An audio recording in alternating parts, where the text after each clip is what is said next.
everyone, Jim Coyle with Indiana Sports Beat Radio. Thank you, as always, for listening to our content. But for more in-depth coverage on the Indiana Hoosiers football, basketball, and recruiting news, go to thehoosier.com on 3. Now with On 3 and great national writers like Ari Wasserman, Andy Staples, and Steve Wiltfong for football, Pete Nakos, Jamie Shaw, and Joe Tipton's constantly breaking stories on the basketball side.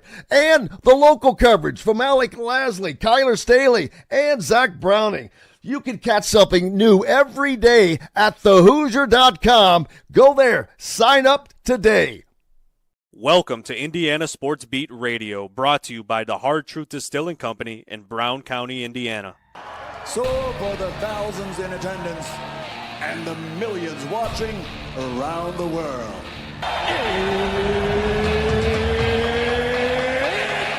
time! 3 on the way. Oh! It went in! It went in! And Indiana wins the ball game! Know your role and shut your mouth, you jabroni! Float game for the win! Ayler's gone! Come on, touchdown, Indy! Woo! IU! America! They got a football team now! It's pretty simple. I win. Google me. You know that I'm the cream of the crop. Now, from the Hard Truth Studios, here's Jim Coyle. Hey, sports fans, welcome aboard to another edition of Indiana Sports Beat Radio, coming to you here on this Thursday, another beautiful Thursday that I wish I could take credit for, but hey, nonetheless, it's here, and it's a packed one. Another loaded show. Glad to have you along, no matter where or how you're listening on one of our great radio affiliates like 97.7 ESPN, The Ref down in Evansville. Always the right call. Up in the region on the voice of the region, 1230 AM, 104.7 FM WJOB, and in Fort Wayne on Fort Wayne's sports station, 1380 The Fan. You've already got it locked where you need it. Keep it there. No need to move it. Lock it in all day as you travel about. If you're following on social media, please hit the subscribe and the like buttons. Very important. And go to thehoosier.com. Support those guys. That is going to enable us to bring a lot better content as well, as far as interviews, getting guys on through the On 3 family. They are continuing to break stories day in, day out, and will continue to do so in the On 3 family, along with thehoosier.com. Now your source for Indiana recruiting, basketball, and football news, as that continues to slowly build on both sides of Indiana football, adding a few new names to their roster this week, whether through the portal or commitments for the future. Indiana basketball, more visits, as Nick Dorn was visiting Indiana yesterday, and I'm not sure if that goes through today or not. We'll talk a little bit more about that with Bob when he gets on here. But speaking of, on the program today, of course, Bob Kravitz will join us from bobkravitz.com. Coach Griffith will join as well. We'll talk some Indiana football. Chris Denari, how about the Pacers? They'll take a 2-0 lead in the Eastern Conference first round series against Milwaukee, up to Milwaukee for game 3. And Steve Wiltfong, On 3's vice president of football recruiting and transfer portal, will join us, and we'll get a little deeper into what Indiana has built and continues to build. And we'll talk about the Big Ten, all the things that are going on, the Nico Iamaleava story, only because Indiana's going to play UCLA, but how that is a cautionary tale in the NIL world right now. And a bigger story yet, a judge has delayed the House settlement over roster limits right now. That was expected to be approved actually back on the 7th originally of this month, and that got delayed, and now here with this latest. But it's not a gigantic blow, because this is the only thing. A federal judge told the NCAA and its members yesterday that she would not approve the multi-billion-dollar antitrust settlement that is expected to reshape the business of college sports unless they change a proposed policy for limiting roster sizes. Judge Claudia Wilkins said the NCAA's insistence on immediately implementing roster limits would cause some college athletes to lose their spot on their current teams, and that she could not approve a settlement that would cause harm to some members of the plaintiff's case. She wrote that she did not have issues with any other parts of the proposed settlement, which is a great sign, and that the court tentatively finds that it can grant final approval to the remainder of the settlement if the roster limits issue are resolved. Now, what all goes into that? We'll talk to Steve Wiltfong more about that. But that should be, to me, one of the easier things to fix for schools adapting to that, because they haven't even – it won't be the same. Football programs are going to have a roster limit of 85, but it's the cap of 105. There's a lot of ins and outs to it. If you're a big Lebowski fan, and one of my favorite things, a lot of ins and outs, a lot of facets to the story. But we'll get Steve Wiltfong to help us straighten all that out, because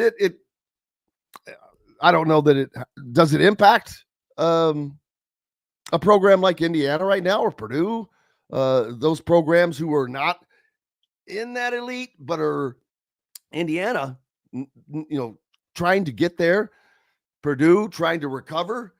So both of them in different positions, but both trying to move up. Does that impact them right now? Because I think that this is going to be a short-term delay. So I think all schools are going to just proceed forward as they normally would have.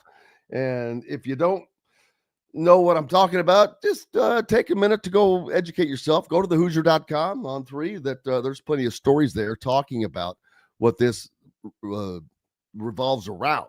But this is basically the revenue sharing money that schools, it's a way of putting a salary cap on what schools can spend per year. But this does not include the collectives and things of that nature, which there's no limit there. But there will be the situation of fair market value on deals, which would possibly have prevented a Nico Iamaleava story that we've just seen play out, where he had an agreement with Tennessee to take $2.2 million, and his dad and Cruz decided, we want more because somebody else got more. Well, it just doesn't work that way, man. I mean, you can try it, but how did that work out? He lost money. He lost a lot more money than people are going to realize, because even though it may not have been a full million in the actual dollars that he lost in pay, California has a massive hit on state tax income. Tennessee has a zero. It's going to be about $1 million when it's all said and done. Was it worth it? Probably not. Was he worth it? No. Hell, the quarterback that Tennessee ended up getting came from UCLA. He saw what was going on there. He's like, hell, I'm out of here. And there was an interest in Tennessee. He's like, yeah, college football playoff team. Yeah. Instead of bottom Big Ten dweller. Thank you. Not sure what the Iamaleava group was thinking. Obviously, I don't know that they were thinking, but overplayed their hand like we talked about yesterday. I forget who said that multiple times, but just overplayed his hand. And you didn't really have a hand. And then the funny thing is, the dude that came from UCLA to Tennessee is plus 4,500 to win the Heisman. Iamaleava plus 8,000.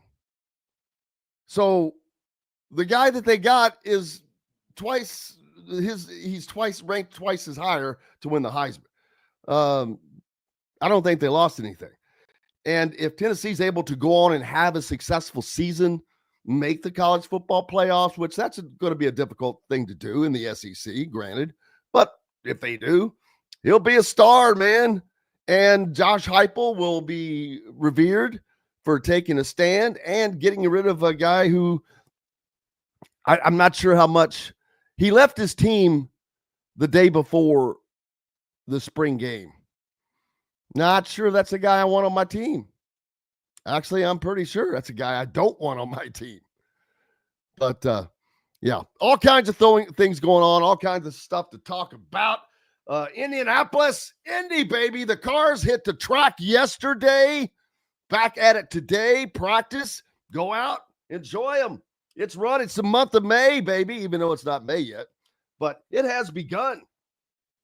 They hit the track yesterday for full field practice. The full field was out from 2 to 6, some other things before that. Today, they're back out on the track again from 2 to 5.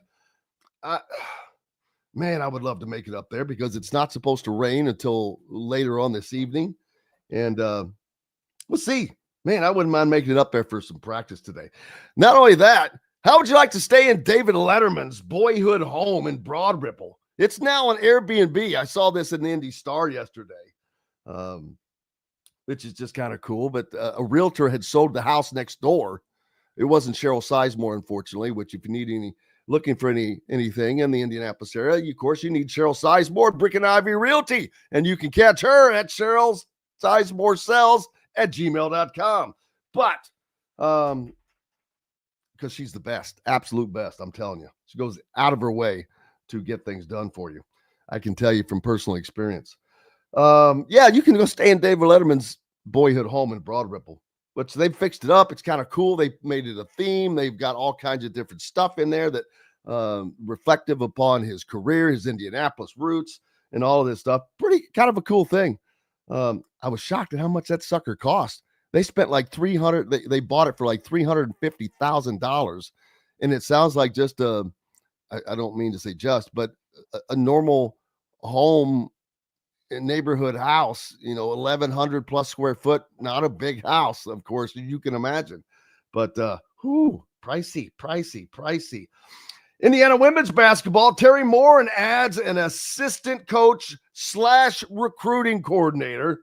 Colston Thompson joins the Indiana program. Now coming over from Alabama, we're serving in a similar role there, but just showing you again how the things are moving. Indiana women are getting someone that can handle the transfer portal, all of this movement, even down to the women's game. It's as you saw this past off season here of late with the Indiana women's team, mercy. Whoo! A lot of movement. Speaking of movement, we're going to take a quick movement. Bob Kravitz is going to join us next here on the program.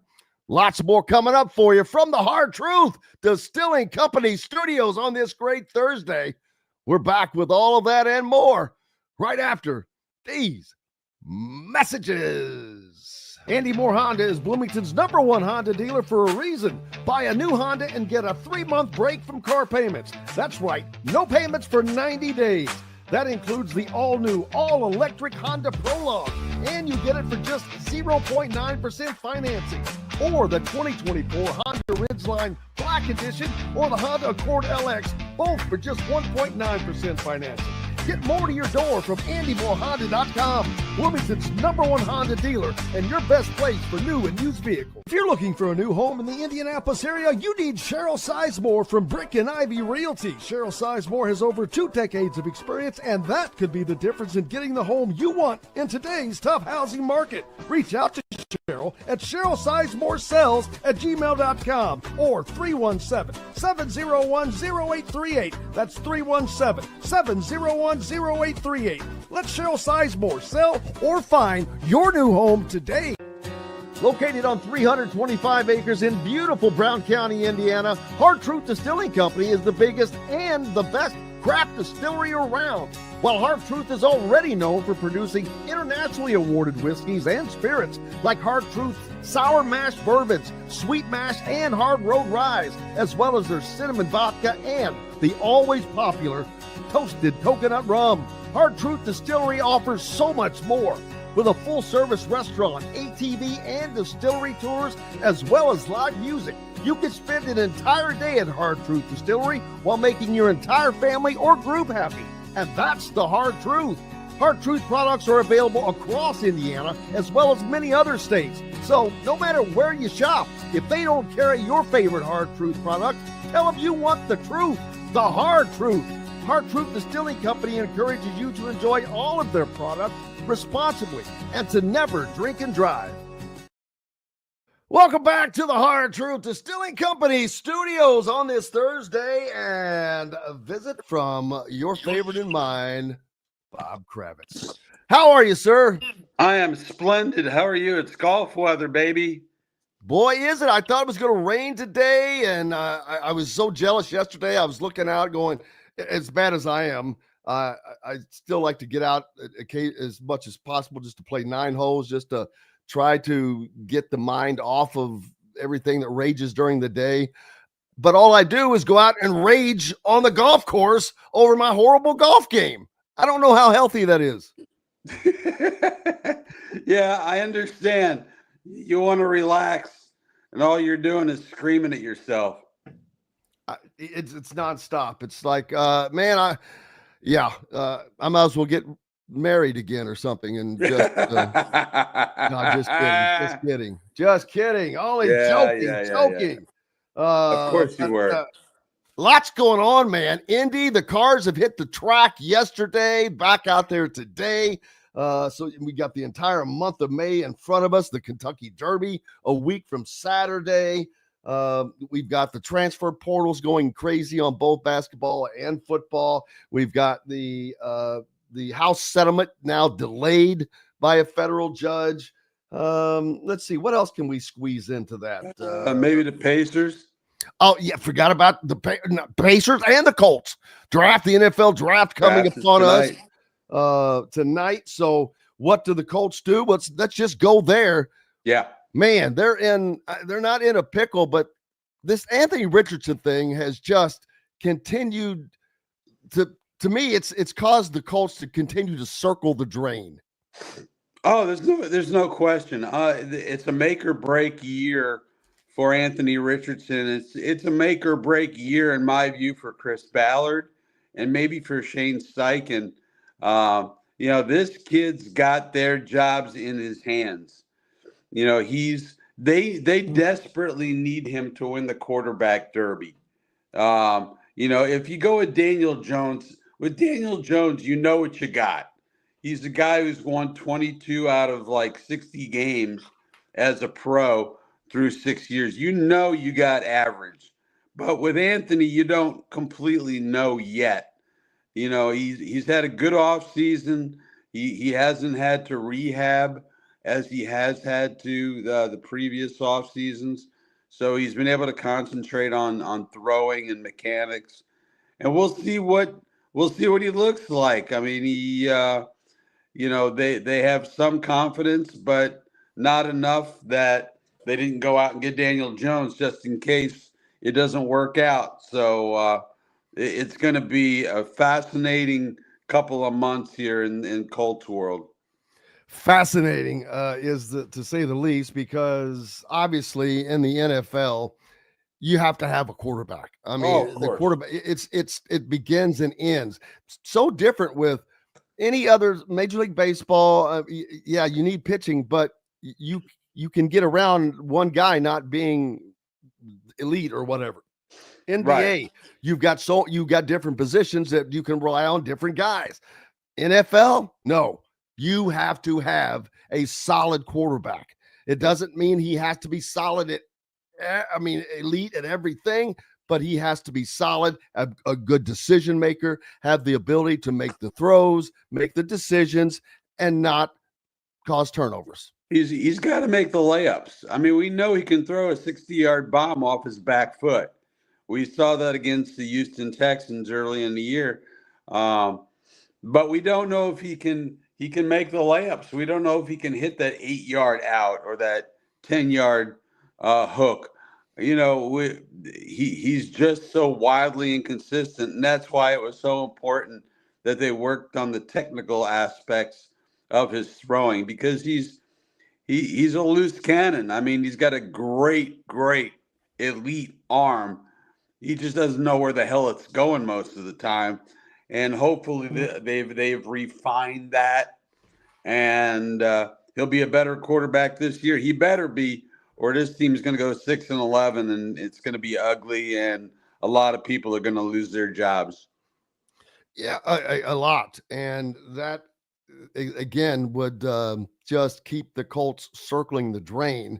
Yes, because that's all that they've done basically for the last multiple years. It's kind of, I hate to say it, but it reminds you of Indiana basketball. They have just circled the drain for 8 years, no reason other than bad administrative decisions. yes. And that's where a lot of things in sports come down to, and they trickle down, and people don't always see. Now, in some of these cases they do, but a lot of times you don't see it because it's a trickle down effect. That it's a decision that up here that trickles down that prevents the product from being what it could be, should be, and needs to be. And that has been the case with the Colts. And they've got to get back on the clock. Jim Irsay seems like he has kind of stepped back a little bit as far as being Jim Irsay. I don't know if that's good or bad. No, I think that's good. I think when Jim gets involved, weird things happen. Like Jeff Saturday gets hired, or Matt Ryan gets benched for Sam frickin' Ellinger. No, it's good that he's not as involved as he has been in the recent past. But yeah, I mean, I think in this first round, I think it's so obvious what they're going to do that I would be completely shocked if they didn't grab one of the two tight ends. I think they should move up and get Tyler Warren from Penn State. But failing that, I think Colston Loveland from Michigan is a hell of an alternative. Yeah, we'll certainly see, because those are some of the holes that has been talked about needing to fill. Indiana football, on the other hand, also a team that had some spots that they needed to fill. And unlike instead of the draft, you have the portal, which can be easier and better because you don't have to worry about, well, I guess you do have to worry about another team. So it's kind of similar, but Indiana going out, getting the pieces they needed on defense right now. They lost C.J. West, who might hear his name tonight in the NFL draft off of the defensive line, replaced him with a former teammate from Kent State. They just got another commitment from a former linebacker who will probably play down on the line, which I'm like, ooh, that just sounds tasty to have a down lineman that was a linebacker. Holy crap. He's got good speed. And so then, and other than that, they already have 3 All-Americans anchoring that defense, one on the line in Mikael Kamara. Then you've got Aiden Fisher at linebacker and Angelo Pons in the defensive backfield. Yeah. Defensively, I think they're going to be as good as they were last season. We'll see. But the schedule is a little more challenging, it seems to me. But again, it has still worked out, though. Last year, it was set up to be so perfect. It went from 0 to the end, and it was just a steady climb in the challenge. This year, it picks up much quicker, but they've got that year under their belt. Signetti does. He's got his team in Bloomington, and most of them back, filled in some holes. They should be able to pick right up where they left off. I spoke with Rick Bozich yesterday. Offensively, there's no drop off. And no, this quarterback I hear is really good. He is every bit as good as Curtis Rourke.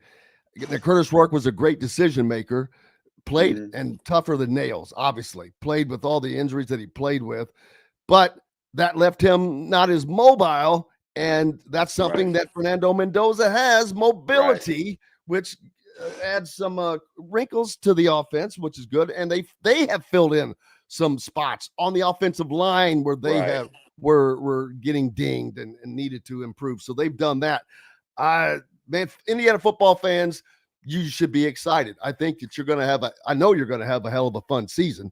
And just how well can Indiana do? That'll be the question mark, what they do on the road. Yeah, on the road. Absolutely. No, Signetti's got this thing rolling.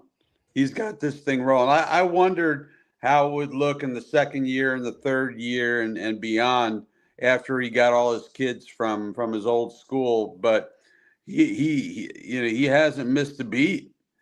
He's done well in the portal. Again, as we mentioned with the Colts, if you have the quarterback, you're 80% of the way there, and clearly they have the quarterback. I don't recall a more seamless move that like Curt Cignetti made.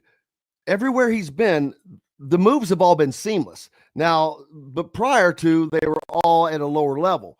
But Right. Then when he made the major jump to the Big Ten, even it was to Indiana, it was still to the Big Ten. It was a very, very seamless move. He brought a lot of the players from James Madison, but others from elsewhere. But not only made it happen. Oh, it's unbelievable. And now he gets to hit the ground running in this second season. Absolutely. And I've just been very impressed. He hasn't had any missteps, and he's the real deal for sure. I'm not really sure what to say about that, but but yeah, I think they're going to be really good. Whether they'll be good enough to go to the to the playoff. Got to go one and I think you have to go 1 and 2 in those what I call the three, the triple crown of road games that they have. Right. You went at Iowa, at Oregon, or at Penn State, and you win everything else. You're good. 10 and 2 will get them back in the CFP with a win over one of those teams. I'm calling it right now. Okay. I trust your judgment on all things Indiana football. I don't, but good for you. The Pacers. We're last couple minutes. Pacers 2-0 lead in the their first round series, which not a shock, but it's good to see. It solidifies what they're trying to get done. Now they have to go to Milwaukee, and that'll be a little tougher. And sure. Damian Lillard probably getting a little healthier, but they can. This is something they can still win in 5 games, but it would be nice probably for them to do that and get some more rest. Yeah. Well. Honestly, I picked the Pacers in 7. I think even though the Pacers had their way with Milwaukee, it's the old saw that, a playoff series doesn't begin until the road team wins. And it would not shock me if this thing still went 6 or 7. But I do not see the Milwaukee Bucks beating the Pacers 4 games out of 5 to go down the stretch here this playoff series. And really, the Pacers, it's been beautiful the way they've done it. I mean, they've played good, solid defense. They've kept Antetokounmpo under something of control. Lillard played 37 minutes the other day, which just blew me away because he hasn't played since March 18th. And he didn't look bad. His shot wasn't very good, but you got to figure back in Milwaukee, he'll be a little more impactful. Role players tend to play much better at home. So it would not shock me if we come back here for a game 5 tied at 2-2. Well, we'll certainly see that. And Indiana basketball also looking to fill some holes as Darian DeVries is still filling his first staff, his first roster, quietly under the radar. But man, oh man, they will be guard rich next season and shooter rich.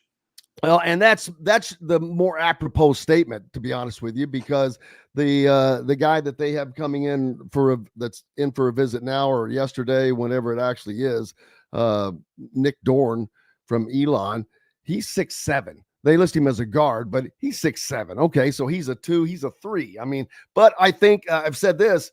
You're going to see every player basically be a multi-position player on that squad. Right. And that's the way it is now. I mean, look, I have not seen these guys who are coming in, but I mean, the word on the street is they can all shoot the ball. And wouldn't that be a nice change of pace for Indiana fans to see kids who can shoot from beyond from the perimeter? Been close to a decade, brother. Been close to a decade. What is up next for you? Well, I got the draft tonight. Got the Pacers game 3 tomorrow night. So I'm actually writing with some frequency these days because there's a lot of good stuff going on. Yes, there is. Make sure you're going to bobkravitz.com to keep up with it all.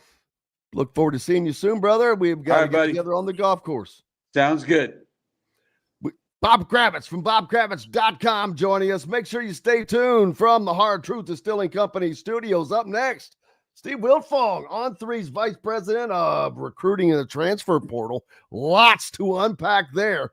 Back with plenty more from the Hard Truth Distilling Company studios right after this.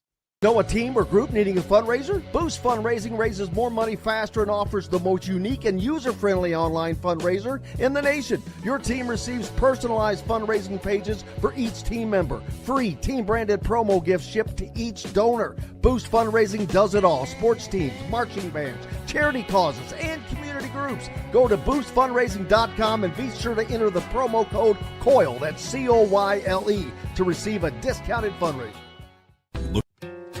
Located on 325 acres in beautiful Brown County, Indiana, Hard Truth Distilling Company is the biggest and the best craft distillery around. While Hard Truth is already known for producing internationally awarded whiskeys and spirits like Hard Truth Sour Mash Bourbons, Sweet Mash, and Hard Road Ryes, as well as their cinnamon vodka and the always popular Toasted Coconut Rum. Hard Truth Distillery offers so much more.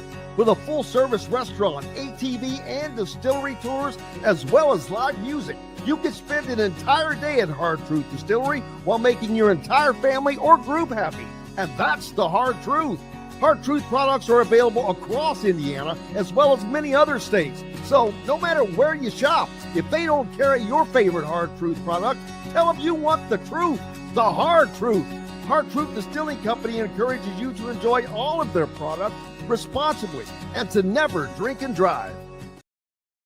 Welcome back to the Hard Truth Distilling Company studios on this Thursday. It's a beautiful Thursday here in Indiana, at least central Indiana, and hopefully it is wherever you are. We appreciate you. Joined now by Steve Wiltfong, one of the most connected people in all of college football. He's the Vice President of Football Recruiting and the Transfer Portal for On3. How are you, sir? Jim, doing well, man. I caught the end of your interview there with the legendary Bob Kravitz. And just made me think IU should have made those basketball players play the NIT.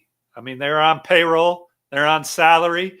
They underachieved. They didn't do what they were supposed to do, but you could have sold some parking and some hot dogs. The Hoosiers would have got a home game, and they should have had to run up and down the floor for their pay. They probably would have sat out knowing everything I know about that group that didn't make the tournament, but they should have been forced to play.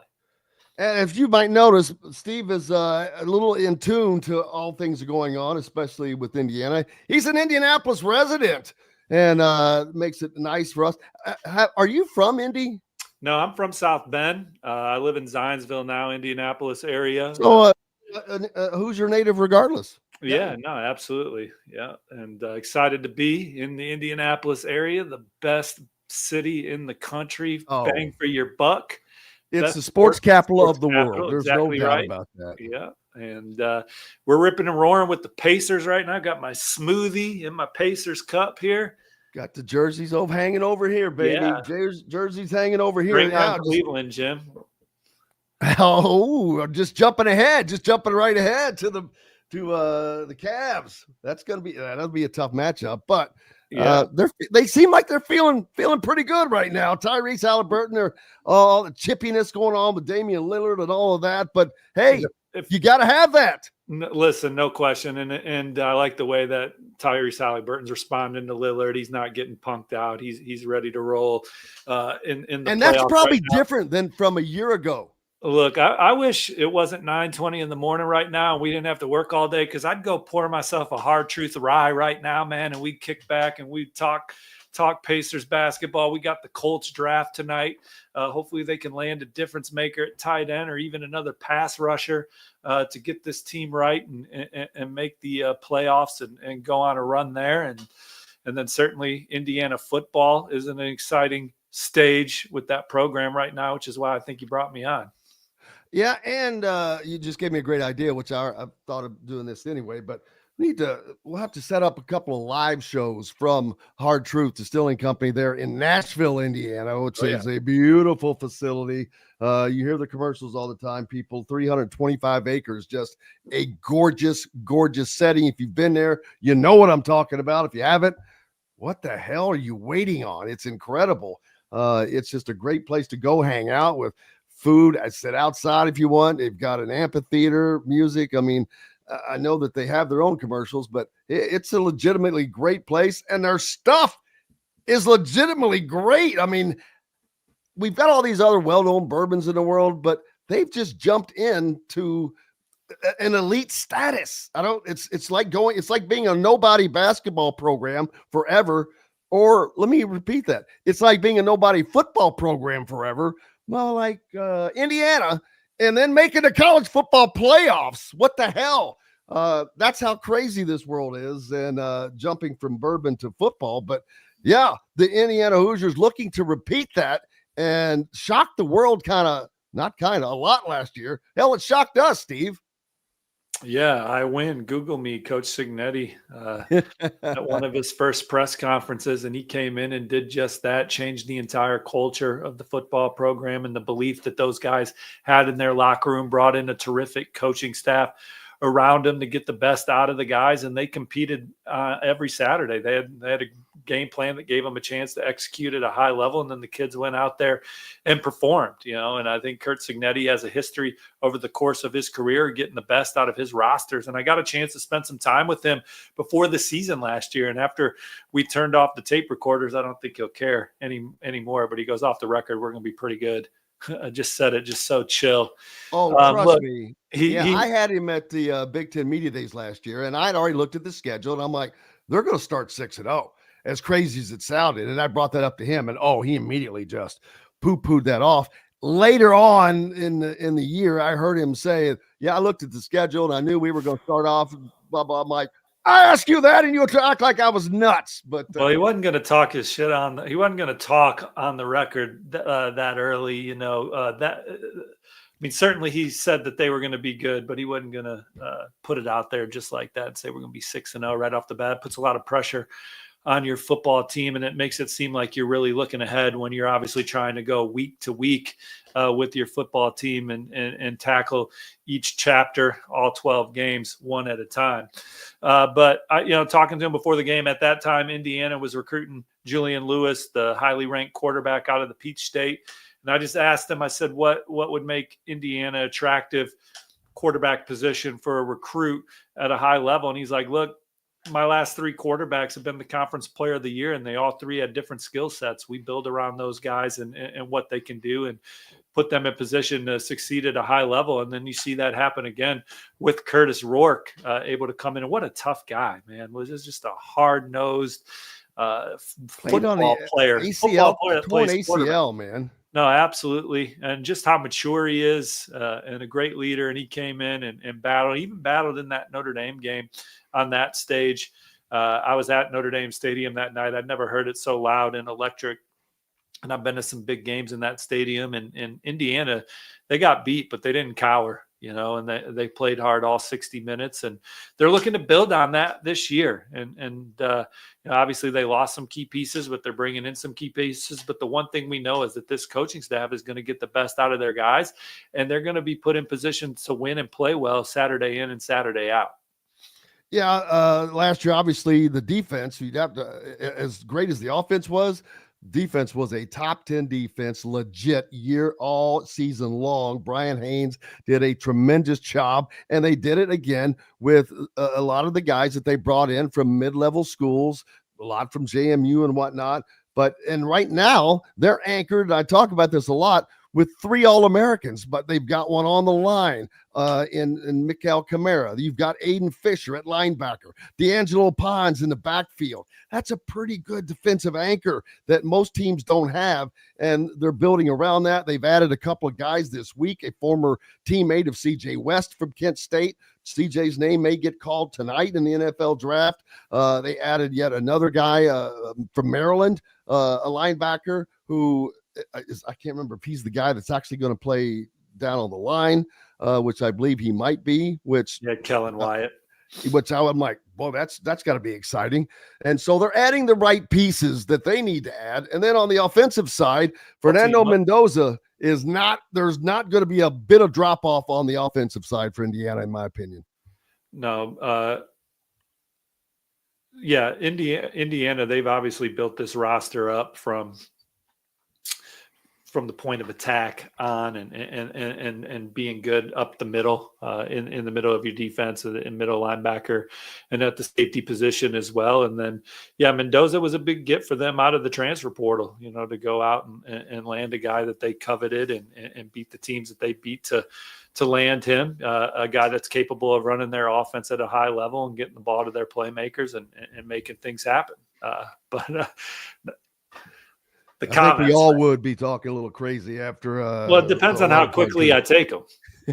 That's true. Am I nursing them? Am I hitting them quickly? But those hard truth, from the bourbon to the rye to the coconut rum, it's all good. And we'll have to get you set up with something with that as well. But Coach Haynes, look, Indiana's very fortunate to have Coach Haynes back this year. He was in the mix to be the Ball State. He's a wanted man. He was in the mix to be Ball State's head football coach. And certainly if Indiana puts out another good year here, you'll have those SEC programs and some more high-profile brands coming after him. But he's got great chemistry with Coach Cignetti, obviously doing a fantastic job in Indiana. And has quickly become one of the top assistant coaches in the country. And in such a team-driven sport, you're only as good as your staff. And Indiana has a fantastic coaching staff put together on that side of the ball, rising coaches like Pat Kuntz. But Coach Haynes is certainly a stud in this industry. Oh, absolutely. And that I talk about the ability for Indiana to hold on to him. First of all, how gigantic that was. They've had great coaches in the last several years. They just, as much as Tom Allen's as good a human as you're going to meet, but probably was not the right guy to be a head coach in the Big Ten. But he did have some great assistants around him. He had Kalen DeBoer as offensive coordinator at the same time he had, daggone it, I always, his DC that's now down with Kalen DeBoer at Alabama. Kane Womack, Nick Sheridan, the strength and conditioning coach at Alabama. Mike Hart. He had some great coaches. And look, LSU's defensive line coach, Kevin Peoples, was on that staff. Indiana is a tough place to win consistently. So we're going to see what Coach Cignetti and company can do in year 2 and on. And obviously there's plenty of reason to be confident when you just look at what he's done historically as a head football coach, but we cannot sleep on the fact that Tom Allen had some good years. All right. Like by Indiana's standard for sure. Oh. And so it was unfortunate that it didn't work out long-term because as you said, Tom Allen is as good a guy as there is. And he is a perfect fit for Clemson and their culture and kind of the way he's built as a man and human. He fits in well at Clemson, did a really good job at Penn State as their defensive coordinator, coming in there and filling the void for Manny Diaz, who ended up becoming the head coach at Duke. But Kurt Cignetti, there's just a different kind of edge to him and how competitive he is and the intensity he brings and the way he holds people accountable across the board, his staff, his players, but he's very fair. And so the players understand what is expected of them every day. And they've come together as a football team, and he got the best out of them last year. And with that, a lot of excitement in spring ball. Now, how do they handle some success? It's how do you now Indiana is a football team that is not viewed as a layup. it's a big game when they come into your house, or when you go to Indiana. It's a chance now to play a good football team on the road or beat a good football team in your house as you're trying to build a college football resume yourself. So there's going to be a different dynamic for Indiana football this year. It's a new stage for Curt Cignetti, too, in his career as a head football coach. But I'm still excited about Indiana, bullish on this football team. Love what they did in the portal, going in and landing a guy like Pat Coogan from Notre Dame. Obviously, Mendoza was the huge pickup at quarterback, getting some guys around the line of scrimmage on defense. They have a really good secondary coming back. So, again, a lot of reason for optimism, but the Big Ten is loaded. And there's a lot of good football coaches in that league. And I was kind of talking to Andy Staples and some of the other guys in our company about the Big Ten, and they've won the last 2 national championships. The high tides are raising the ships. And so Michigan and Ohio State and Penn State, those programs are really getting tested week to week, because when you look across the board and you see guys like Curt Cignetti in this league, and Kirk Ferentz in this league, and PJ Fleck in this league, and Brett Bielema, those are really good football coaches that have been very successful over the course of their career, that are maximizing their teams year in and year out. So it's an absolute battle. And I think Purdue hired a good one in Barry Odom too, a guy that's going to come in and bring an edge to a program that kind of lost it in between Brom and now Coach Odom. Now, Coach Brom just wasn't in the recruiting, but you deal him, he'll take the cards he's got and get the most out of them. He's a hell of a football coach. I think at Indiana, you're seeing a nice combination of them going into the portal and getting guys that can be a difference maker. They had some really good wins from the high school circuit. They're off and running in 2026 on the trail from the high school circuit. They just landed a top 100 player, Henry Ollinger, out of Ohio, one of the best two-way players in the Midwest. He is a guy that we have ranked in the top 100 as a running back, that it's coming to Indiana to play linebacker. Coach Haynes and company way out in front of other programs and offering and targeting him and getting him to campus early. And in the end, that trust, the direction of the program, he's in for Indiana. He's got a skill set that kind of reminds you of Patrick Queen, who was a star at linebacker at LSU, national champion, that rushed for like 2,000 yards in high school as a tailback, then played linebacker at LSU, and then heard his name called early, already having a good NFL career. That's kind of who I comp Henry Ollinger to, who stars in all 3 facets of the game on the prep level. Huge recruiting win for Indiana. They're lining up for some big news here later this week. I love where they stand with another great two-way player in the state, Casimir Hicks from Indianapolis, Decatur Central. He's a guy that probably plays corner on the next level, but he is one of the best wide receivers in the state, dynamic in the return game. Another guy that Indiana got on early, got him to campus a bunch. He was at game day for the win over Nebraska, came back from some other big home games, has spent some time up there in junior days, sees how Indiana's developing their players. He's got some really good opportunities elsewhere, but I think Indiana's going to land Casimir Hicks when it's all said and done out of Decatur Central. So those guys, they're not just a linebacker, they're not just a corner, they're football players. And that's what Curt Cignetti and company are looking for. That's what they had with Curtis Rourke, their quarterback last year. He wasn't just a quarterback, he was a football player. The way Mendoza plays the game, he's a football player. And the guys they're getting on the trail, they can do a lot of things to help your team win. Those are really good glue guys, really good culture guys. And then again, without being said, you got to be a good football player. They're not recruiting you anyway. Yeah, and Indiana is doing this with really good players. Just they're not elite names per se, like the other teams are pulling in. And you mentioned recruiting. Indiana had fallen; they were behind Purdue in recruiting their own state in Indiana. If you were an elite player in Indiana, you're probably going to be looking at either Michigan or Ohio State or someone else that may poach you. But then in-state.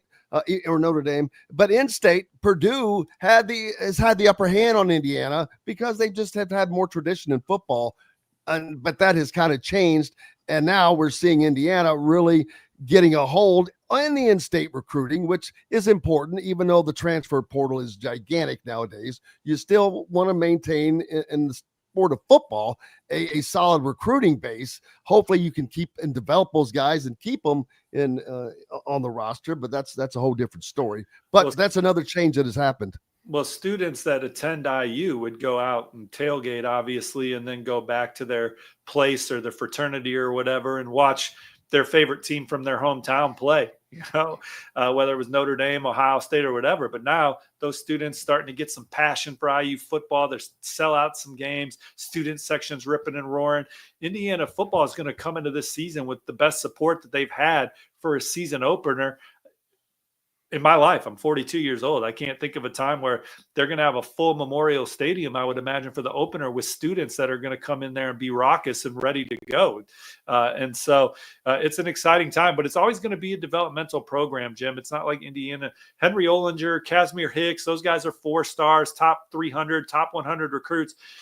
Indiana, I think we're going to see them win a handful of them each cycle moving forward, but it's ultimately still going to be a developmental program. Finding guys, there's so many good football players out there.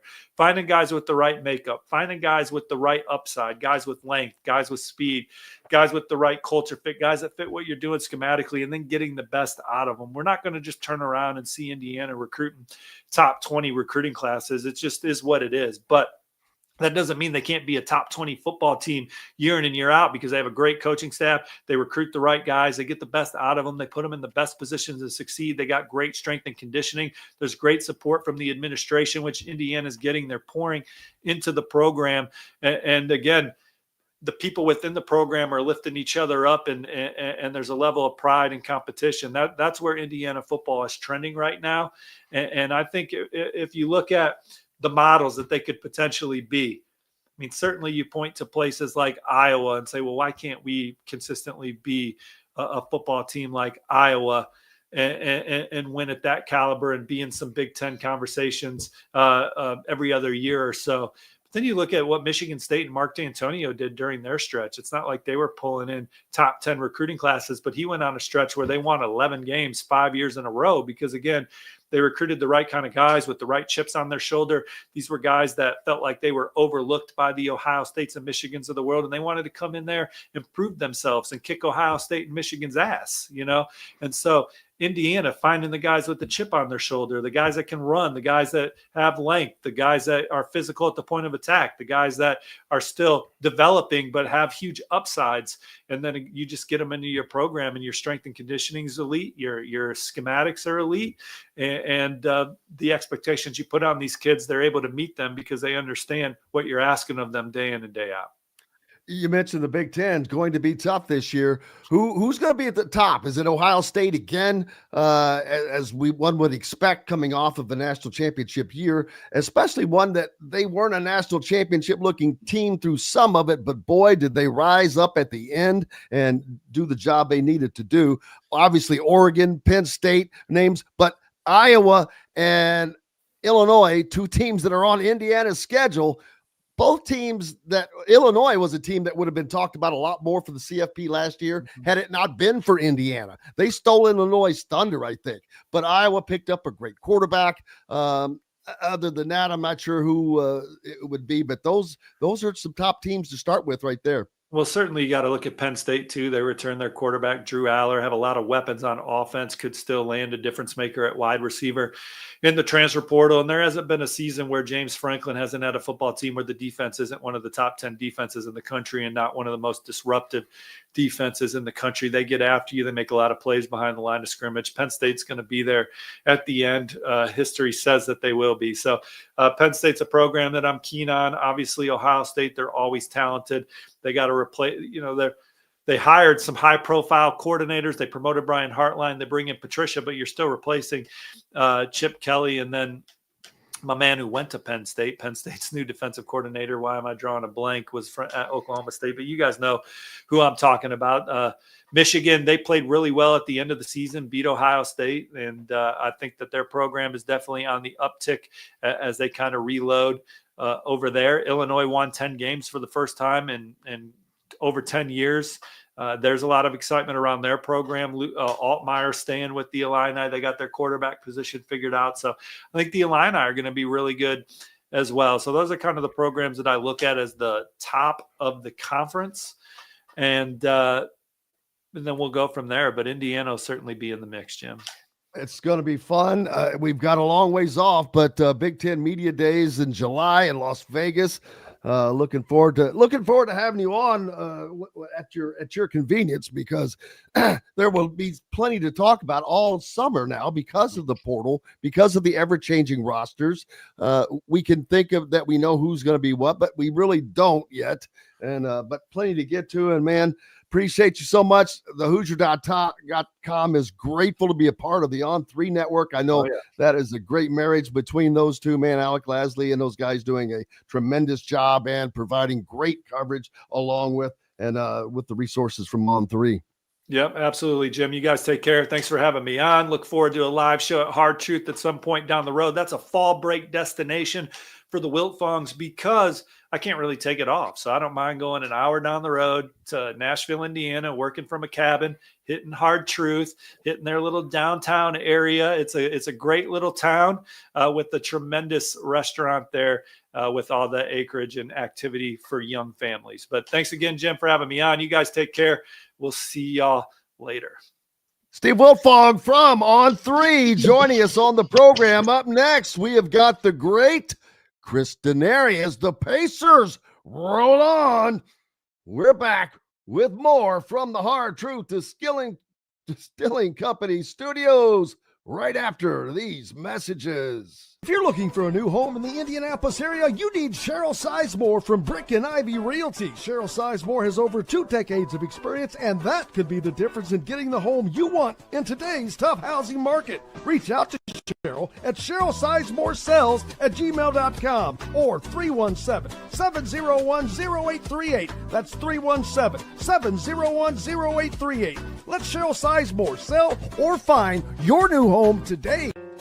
Located on 325 acres in beautiful Brown County, Indiana, Hard Truth Distilling Company is the biggest and the best craft distillery around. While Hard Truth is already known for producing internationally awarded whiskeys and spirits like Hard Truth Sour Mash Bourbons, Sweet Mash, and Hard Road Ryes, as well as their cinnamon vodka and the always popular Toasted Coconut Rum. Hard Truth Distillery offers so much more. With a full-service restaurant, ATV, and distillery tours, as well as live music, you can spend an entire day at Hard Truth Distillery while making your entire family or group happy. And that's the Hard Truth. Hard Truth products are available across Indiana, as well as many other states. So no matter where you shop, if they don't carry your favorite Hard Truth product, tell them you want the truth, the Hard Truth. Hard Truth Distilling Company encourages you to enjoy all of their products responsibly and to never drink and drive. Welcome back to the Hard Truth Distilling Company studios on this Thursday, joined now by Chris Denari, the voice of the Indiana Pacers, as they are rolling 2-0 lead in their first round series with the Milwaukee Bucks in the NBA playoffs. And you're still home in Indy, I assume? Yeah, I just got done. I just took my grandson to school, and we fly a little bit later today. So I'll be in Milwaukee later today. I'll watch the NFL draft in my hotel room, the first round. And then game 3, the first game 1 in Milwaukee is tomorrow night. We'll have the telecast on FanDuel Sports Network, 7:30 pregame, 8 o'clock tip. And then game 4 is Sunday, and it's a late start. It's a 9:30 tip Eastern time, 8:30 Milwaukee time. And again, we'll have that telecast as well. Tomorrow night's game in market is also on NBA TV, but it's blacked out. It will not be blacked out on ESPNU. And then Sunday's game is also on TNT. So it'll be TNT and FanDuel Sports Network. So looking forward to it. It's been first 2 games have been outstanding, Jim. The atmosphere in Gainbridge Fieldhouse has been just awesome. People are excited. You know, the weather's nice. I mean, there's just so many great things that happen in the month of April and May if you can be in the NBA playoffs, and it's been really cool. Yeah, and it's chippy. It's been chippy, too. I think a big part of that is because Milwaukee a couple of years ago was the guy between these two programs. Indiana was not. And then last year they were the young up-and-coming punk, so to speak, and punked Milwaukee. And this year they've owned them. So there's been a changing of the guard, and they don't like it. And I understand that's how it should be. You have to have that competitive nature, but Indiana just playing better as a team. You look at Milwaukee, and I know they've got Giannis Antetokounmpo and Damian Lillard, but you look at the Pacers, it's Tyrese Haliburton and it's Pascal Siakam, but it's also TJ McConnell and all these other guys who every one of them play a crucial role in their wins. And they seem to just play better as a better team than a lot of the guys that they're playing right now. Yeah, I think the greatest strength of this team, Jim, is its collective group. They're 10 or 11 deep. They have 2 All-Stars, no question. Tyrese Haliburton, a 2-time All-Star. Pascal Siakam, a 3-time All-Star. But the sum of their parts is very, very important. And I think you've seen that in the first 2 games. You look at game 1. Giannis was terrific. He had 36 points and like 17 rebounds, and he only had an assist. But the rest of their starters only had 14 points. Even in game 2, Giannis goes for 30-plus again. They got 28 off the bench from Bobby Portis, but the rest of the starting lineup didn't do much. And if you look at the Pacers, they had 5 in double figures. They had 2 20-point scores. They had 5 starters in double figures. And then you had Siakam and Haliburton each had double-doubles. So this team is at its best when it's got its collective group all contributing. And I think through the first 2 games, that's definitely been the case. Yeah, and it's been fun to watch the Pacers, but I think that Bob Kravitz was on with us earlier. He said he picked him in 7 games. I know that they would sure like to get that wrapped up a little quicker in 5 games, get a little rest before the next series begins. Don't want to put the cart before the horse and just automatically give a win, but the Pacers are favored to win this series. But yeah, it would be nice for them to get it done a little sooner than 7 to not expend so much energy at the beginning of the playoffs. Yeah, the real key is, of course, these next 2 games. You've got a 2-0 lead. Can you win one of these games on the road? And then it would give you the opportunity to close out the series on Tuesday at Gainbridge Fieldhouse. So that's going to be the real story. It'll be interesting to see, Jim, if Doc Rivers changes his starting lineup. Just reading some things the last couple of days, it looks like he's hinted at that because the Pacers have gotten off to great starts. They never trailed in game 2. They only trailed a couple of minutes in game 1. So out of the 96 minutes that have been played in these first 2 games, the Pacers have led for like 93 of them. And that's been really good to see. I mean, Tuesday night in game 2, Pacers jumped out to an 8-0 lead. They had a double-figure lead in the first quarter. And when you can do that, especially at home, you put a lot of pressure on the road team. Now, it's going to be a tremendous environment at Fiserv Forum tomorrow night. They've got great fans in Milwaukee. But Indiana has proven last year in the playoffs, last year in the regular season, they won games in Milwaukee. So it's not like they're going to a building where they've not won for a while. But this is going to be – they can really put a lot of pressure on Milwaukee if somehow they can win game 3.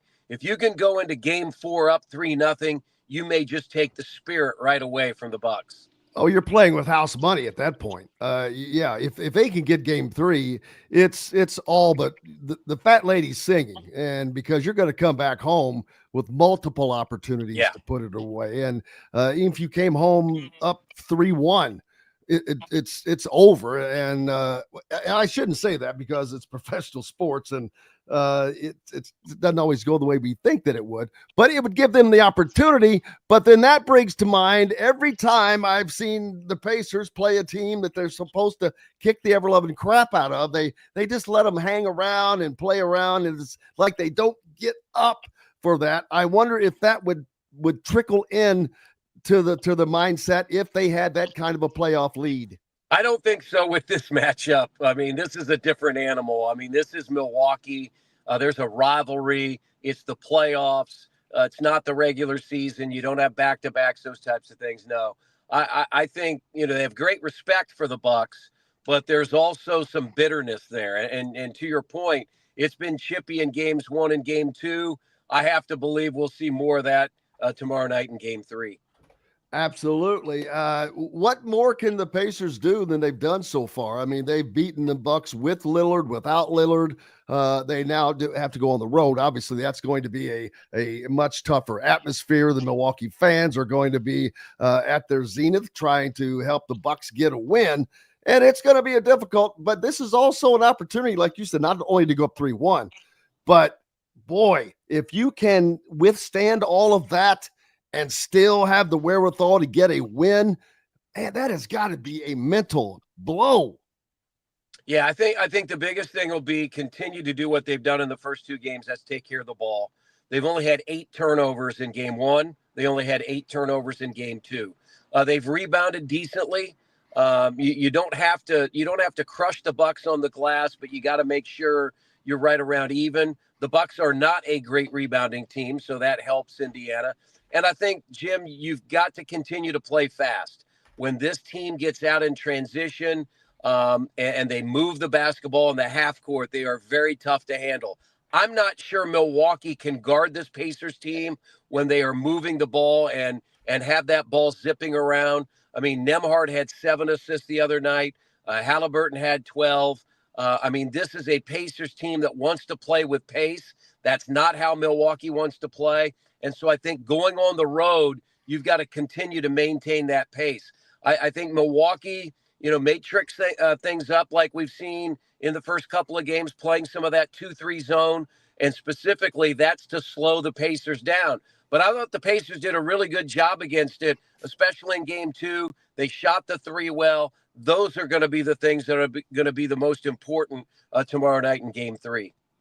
And then the rest of the NBA, they're playing as well, and things seem to be going chalk right now. Anything happening that you've seen that is surprising? Well, I think the Detroit-New York series that continues tonight, Detroit got game 2. That was their first playoff win in a number of years. They won 14 games last year.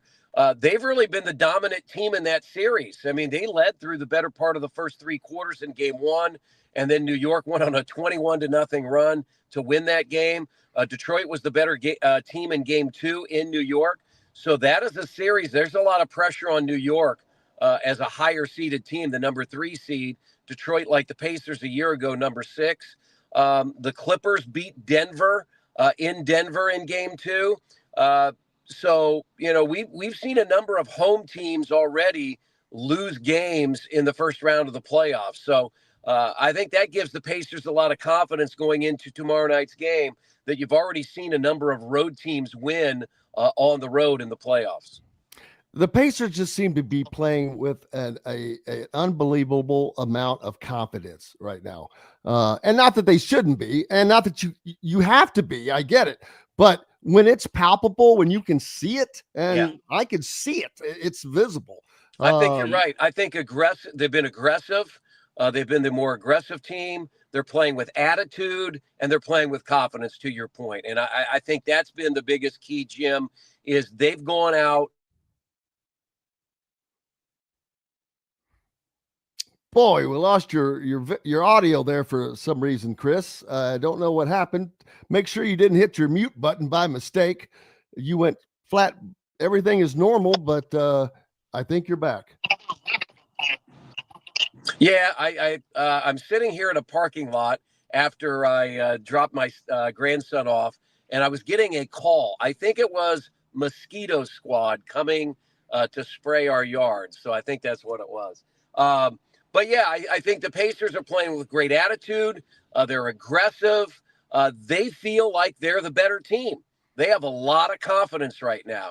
And so I think they also look at what happened. I think what I was talking about is Detroit won game 2 in New York. The Clippers won game 2 in Denver. And so I think there's just a lot of I think there's a lot of confidence with this Pacers team that they can win on the road. And a great comment here about Peebo. Pacers are in their prime. Damon and Giannis, not so much. They have, and it's true. The Pacers have an entire group of guys who are either in their prime or just entering their prime or at the onset of their prime. Tyrese Halliburton, he's still so young. He's 25 years old. Yeah, I mean, you're right. Man. I mean, Andrew Nemhard, 25 years old. Halliburton, 25. Ben Mathurin, 22. Neesmith, 25. I mean, you really of the guys that contribute. I mean, James Johnson is on the bench at 38. It's Pascal Siakam is 31 and McConnell's 31 or 32. Everybody else, Miles is 29. Everybody else is in their mid-20s.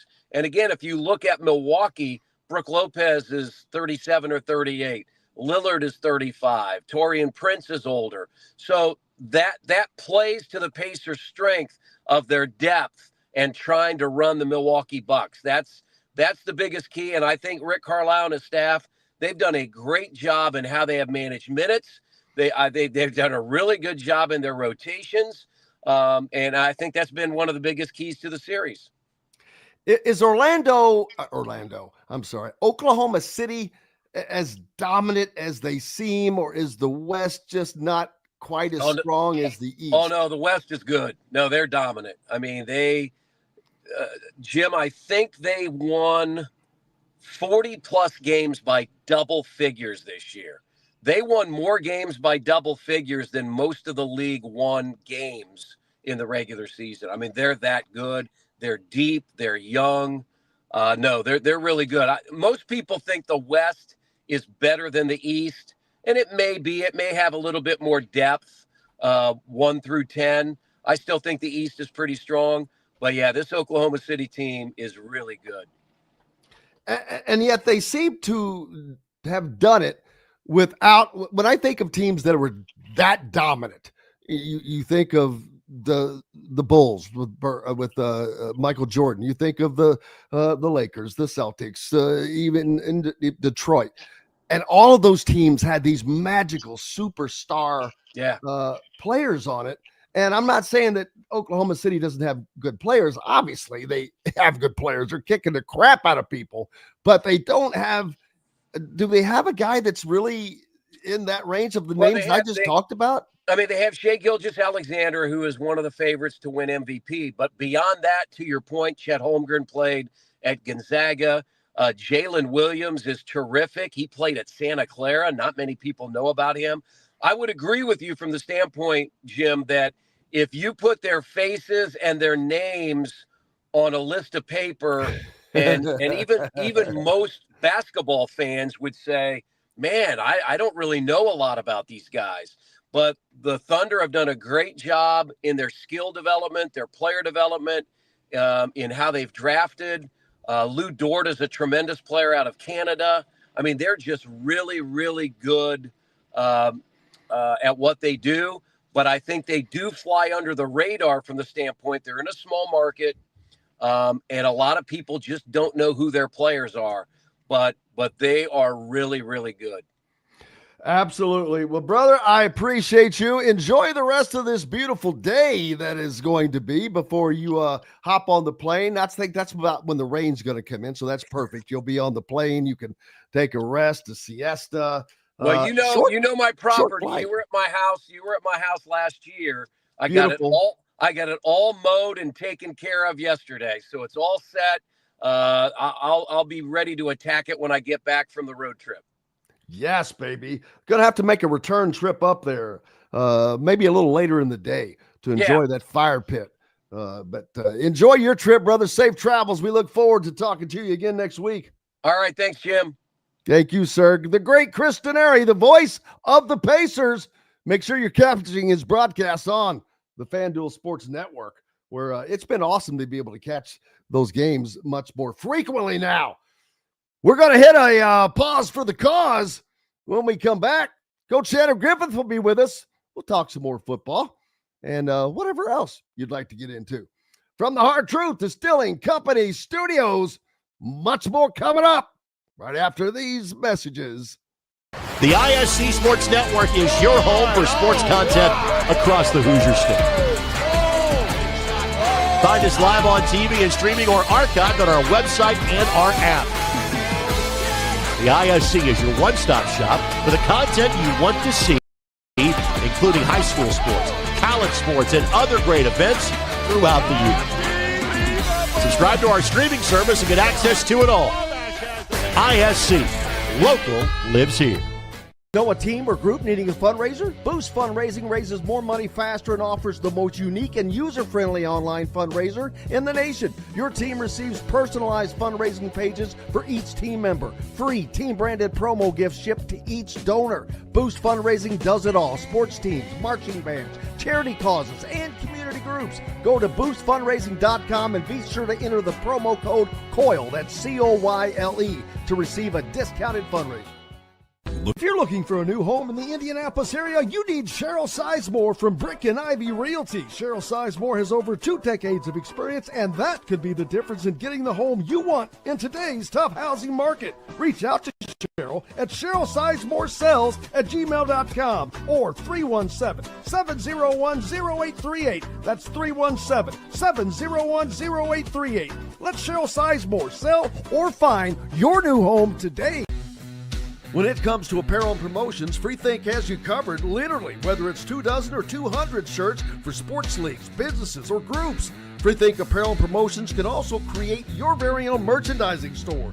FreeThink Apparel and Promotions did it for Indiana Sports Beat Radio, and they can do it for you. Whether it's screen printing, embroidery, digital printing, promotional products, vehicle wraps, or anything else under the promotional line. See what FreeThink Apparel and Promotions can do for you at FreeThink. Welcome back to the Hard Truth Distilling Company studios on this Thursday. Glad to have you along. Make sure you hit that subscribe, like buttons, no matter whatever social media form you may be following us on. And give me a follow on Twitter, at Jim Coyle, ISB, and at Coach Griff 55 from Hoosier Tailgate, the official football coverage for the Hoosier.com on 3. Been putting out some great video recaps, Coach. Some great stuff on there.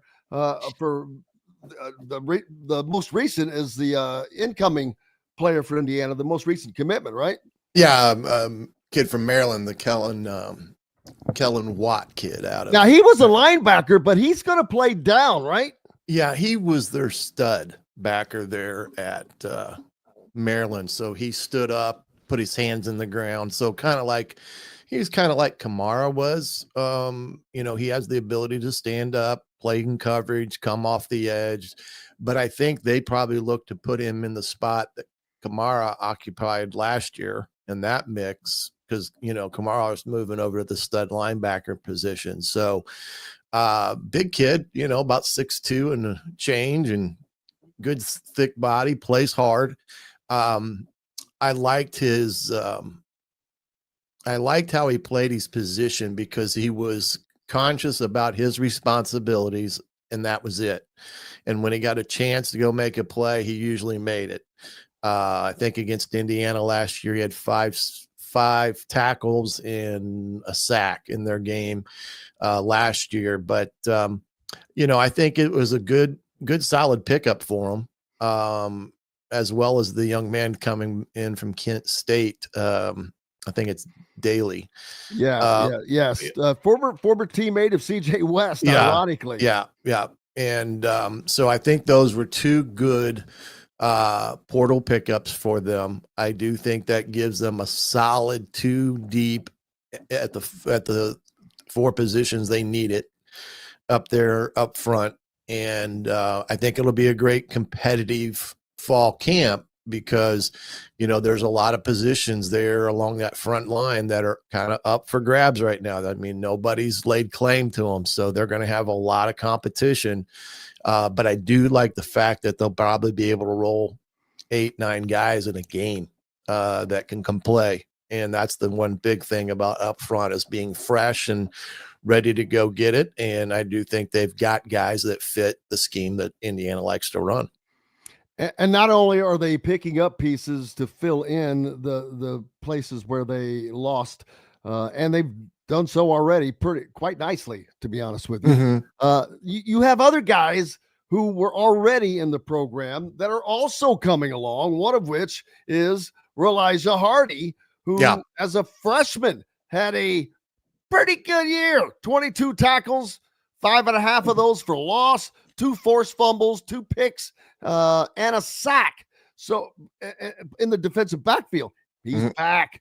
I mean, he's back along with an All-American in D'Angelo Pons. Indiana, man, that defense is it going to be better this year than it was last year? I mean, I hate predictions are stupid, so I hate to ask that question. Can this defense be better than it was last year? Yeah, I think they should be on par to what they displayed last year. Now, give credit to other Big Ten coaches. I'm sure they're studying up Indiana's defense, this summer because of what Indiana was able to do to them and how they're going to counteract that this year because, the unfamiliar aspect of things for coaches that are going against Coach Signetti and Bryant Haynes and Shanahan last year was a little bit of an unknown until they got some more film on them, throughout the season.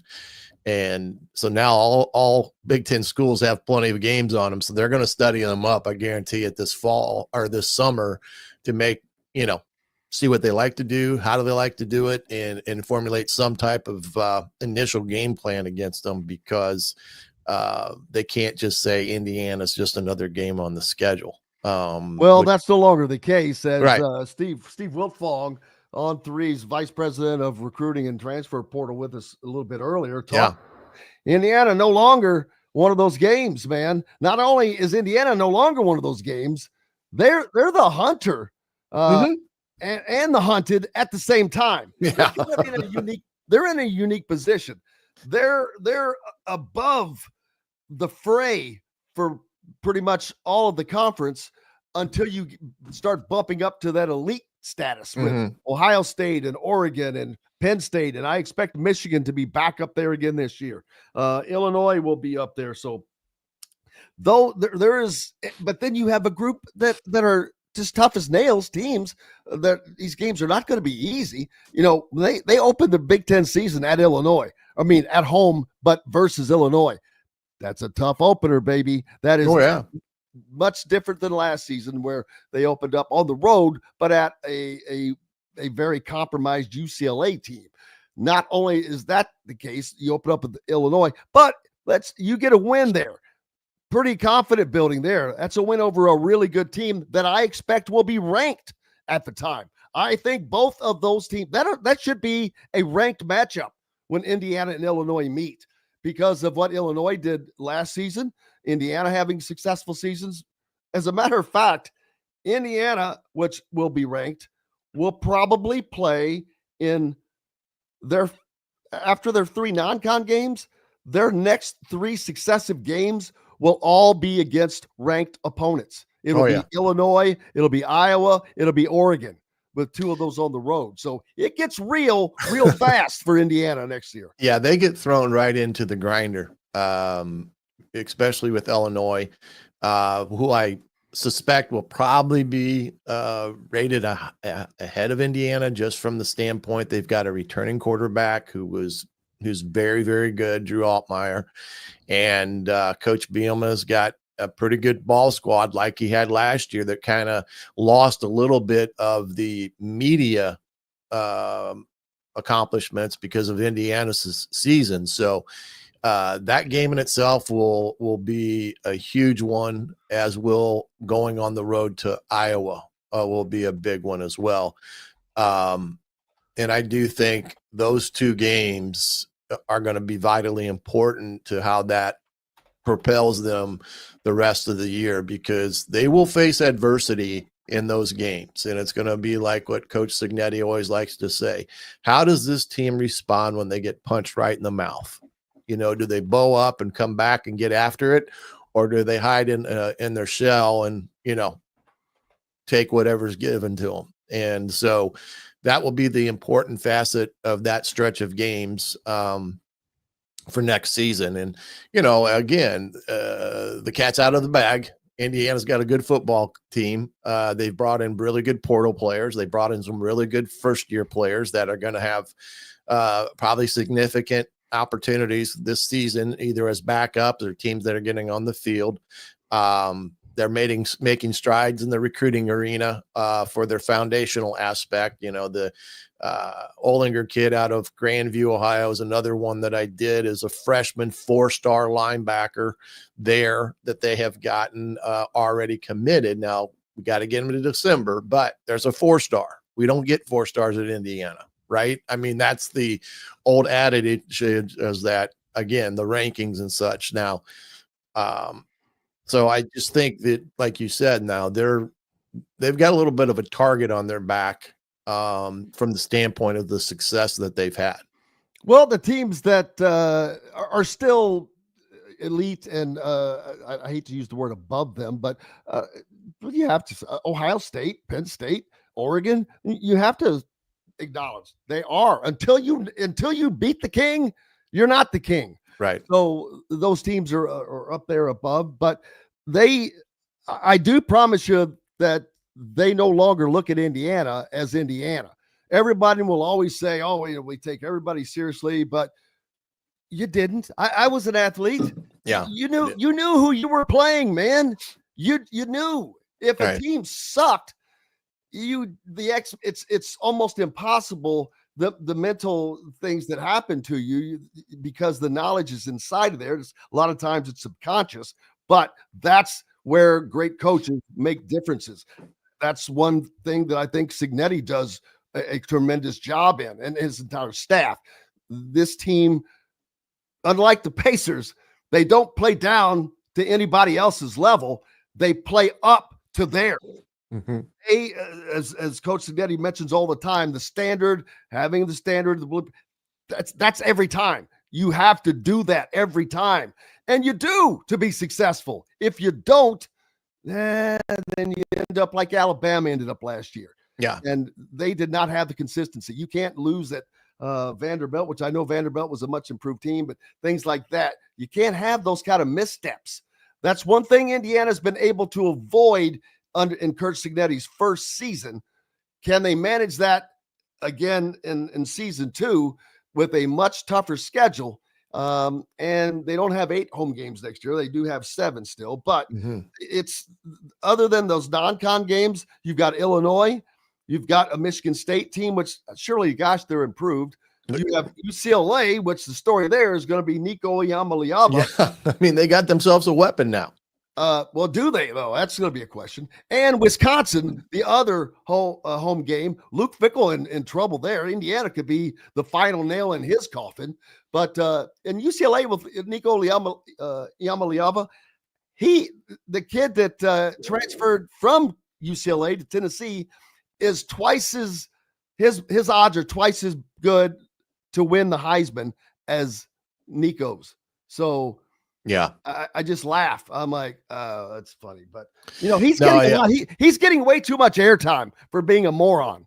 Well, he got some bad advice, and I'm assuming, thank you, Daddy. Thank you, Daddy. Wanting this, and this is the thing again that we're in until this settlement comes about, until we get some guardrails in place and things of that magnitude.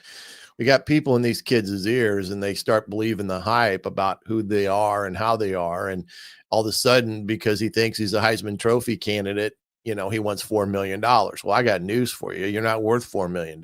And that's what the marketplace told him. I mean, that's the whole beauty of it is the marketplace told them you're not worth $4 million. And if you're plus 8,000 to win the Heisman, you're not really a Heisman candidate. Exactly. And so he got what he was probably worth, and UCLA probably plus 10,000 right now. Yeah. And it probably was about the same amount that Tennessee was going to offer him. And you know what? I think Josh Heupel said, you know what? I've had enough of these parents and not the kid. It's not the kid's fault. It's the dad's fault or whoever else was in the kid's ear. And this is one of the things that these coaches are going to have to deal with now is people in these in the ears of these kids that are giving them bad advice. And they're going to find out the hard way in some respects, because they're not going to be able to hold a Tennessee hostage. So from that standpoint, but look, the Big Ten is going to be ultra competitive. I mean, look, the NIL has changed the landscape of college football. The teams that were naturally not able to gain ground on the upper echelon of a conference can now become immediately competitive because of the portal and what that affords them to do. You look at Indiana, you look at Arizona State, you look at, SMU. I mean, you can just go right down the line of these teams that have not been at the top of the heap in any conference. And all of a sudden, overnight, they became instant contenders.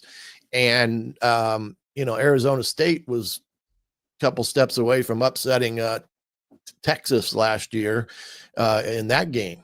And so it's just going to be ultra competitive, and the Big Ten will be just as bad, and if not better, in terms of competitiveness this year than it was last year, because these teams realize that you can get good if you find the right niche.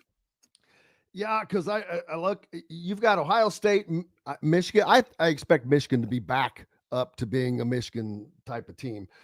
Oregon and Penn State, those are probably the four teams. If you asked a national pundit, that would probably be the top four teams that they would list in the Big Ten, the majority of. I'm guessing, because most of those guys are still going to give, say, Michigan a better shot at it than in Indiana. Even though Indiana beat Michigan last year, made the call, it doesn't matter. They are still viewed as Indiana to a degree. But those are the four teams that probably are seen as being the four that will make it from the Big Ten. But then you've got Indiana, Illinois, Iowa, and Michigan, or whether it's Oregon or whomever, they have to play these other teams as well. Michigan play Ohio State. I don't know all these guys' schedule, but there are other games that have to be played. So Indiana just has to take care of business. That's all they have to do. You can't worry about anything else. You have to win all of your home games without question. You cannot lose a home game. And you have to win virtually all your road games. I'll give them 2 road losses that would be okay to not knock them out, which I already have. We talk about you've got consecutive games at Iowa, at Oregon, and then later at Penn State. Got to win one of those 3. It's just a must if you want to go back to the college football playoffs. Correct. Now, you could still lose those 3, be 9-3, and have an unbelievable season, especially for Indiana.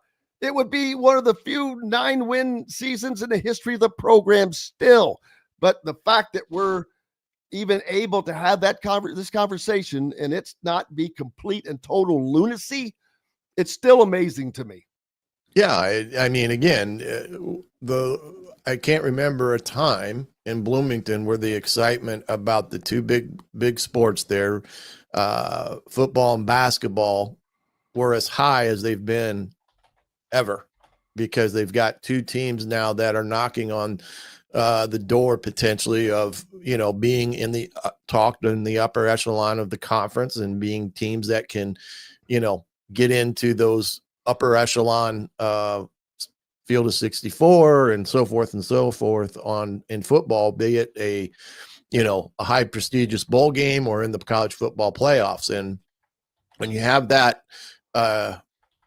ingredient of excitement in the fan base, it turns out to be putting the fans in the seats in Memorial Stadium or in the arena. It's just those things. And like you said, out of those teams that you talked about, Penn State, Oregon, and Michigan, the only team there that has a returning quarterback that has experience is Penn State. I mean, that's the kid that has high enough experience of those schools. Michigan's going to be playing a true freshman, a talented true freshman, but at the end of the day, he's still a freshman. And those are the type of teams Indiana can't allow to beat them. You can't be beaten by a true freshman at quarterback. There's too many mistakes. Luckily, they don't have Michigan on the schedule this year. Right. And that's the nice thing that maybe it's not. Maybe it would have been good to have them on the schedule. Well, that's true. Well, yeah. But my point being is that there are things in front of them that are very capable for this group to achieve again. And like you said, they have to live to the standard. And they've got the buy-in already. Coach Signetti spent the last 7-8 months last year trying to, get the buy-in, and the only way he was going to get it was wins. And that's what happened. And they got a huge win against Nebraska, and everything changed. And now it's this team's responsibility is to keep everybody at that standard and explain to those that are coming in, be it a portal transfer or an incoming freshman, that there's a standard that we live by here, and you will live to it, or you're going to catch, heck to pay. Heck with to it. pay. Keeping it clean with your teammates. And when you have a player-led team where they're accountable for each other, the guy to the right and to the left and themselves, you've got a ball club that's a group, a family, and when you got that in the locker room, it is a special thing to have. And they went through that last year, and they're going to try to continue to do it this year. And those are the type of teams, man. Don't tell them they can't do something, because they will tell you they can, and they will not believe anything outside of that locker room and Coach Signetti, because they did a great job last year of tuning out the noise when everybody was telling them how good they were, because it could have gone south real quick when they were getting all the pats on the back. And they deserved it, and we deserve it. We're going to take a quick pause for the cause. Coach Shannon Griffith with us here on Indiana Sports Beat Radio. Jim Coyle along with you as always as well. Coming to you from the Hard Truth Distilling Company studios. We're back with more right after these messages. Andy Moore Honda is Bloomington's #1 Honda dealer for a reason. Buy a new Honda and get a 3-month break from car payments. That's right, no payments for 90 days. That includes the all-new, all-electric Honda Prologue, and you get it for just 0.9% financing, or the 2024 Honda Ridgeline Black Edition, or the Honda Accord LX, both for just 1.9% financing. Get more to your door from AndyMooreHonda.com, Bloomington's #1 Honda dealer and your best place for new and used vehicles. If you're looking for a new home in the Indianapolis area, you need Cheryl Sizemore from Brick and Ivy Realty. Cheryl Sizemore has over 2 decades of experience, and that could be the difference in getting the home you want in today's tough housing market. Reach out to Cheryl at CherylSizemooreSells@gmail.com or 317-701-0838. That's 317-701-0838. Let Cheryl Sizemore sell or find your new home today.